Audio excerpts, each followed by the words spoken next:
Wow, এ কি শোনা যাচ্ছে? স্মৃতি আপু আর বাপ্পি ভাইয়ার নাকি বিয়ের অনুষ্ঠান শুরু হতে যাচ্ছে। হ্যাঁ বন্ধুরা, আজ থেকে 1.5 বছর আগে কিন্তু স্মৃতি আপু এবং বাপ্পি ভাইয়ার শুধু কলমাটাই হয়েছিল, কিন্তু কোনো বড় করে অনুষ্ঠান হয়নি।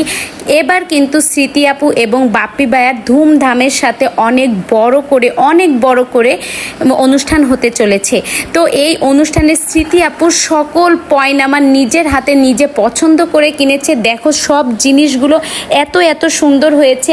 আমি আগে পরে কখনোই কোনো বিয়ের অনুষ্ঠানে এত তত্ত্ব দেখিনি ভাই।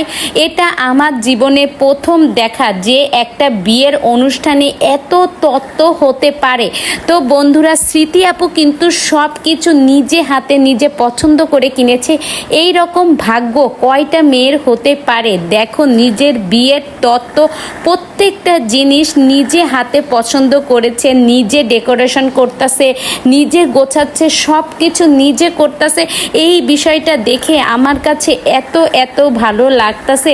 এমন কোনো জিনিসের কমতি নাই। তারপরেও আবার দেখো কত বেশি করেও নেওয়া হয়েছে। তো সব জিনিসগুলো এত সুন্দর হয়েছে। স্মৃতি আপু তো খুবই খুশি, বাপ্পি ভাইয়াও অনেক খুশি যে এই রকম ধুমধামের সাথে সবাইকে নিয়ে এত বড় একটা বিয়ের আয়োজন হতে যাচ্ছে। তো সব মিলিয়ে আমার কাছে খুবই ভালো লাগছে। গায়ে হলুদের অনুষ্ঠানটা এত ভালো হবে মানে বলার বাইরে। এত যদি আয়োজন হয়, মানে এত যদি কেনাকাটা হয়, তাহলে তোমরা বোঝো যে আয়োজনটা তাহলে কত বড় হতে চলেছে। স্মৃতি আপু এবং বাপ্পি ভাইয়ার সকল ভিডিও দেখার জন্য তোমরা আমার চ্যানেলের সঙ্গেই থাকো। এই যে দেখো, স্মৃতি আপু কিন্তু প্রত্যেকটা জিনিস নিজে পছন্দ করে কিনে এনেছে এবং প্রত্যেকটা জিনিস নিজে সুন্দর করে ডেকোরেশন করতেছে। তো খুবই ভালো লাগতেছে আমার কাছে এই জিনিসগুলো, যে স্মৃতি আপু নিজের পছন্দ মতো কিনতে পেরেছে।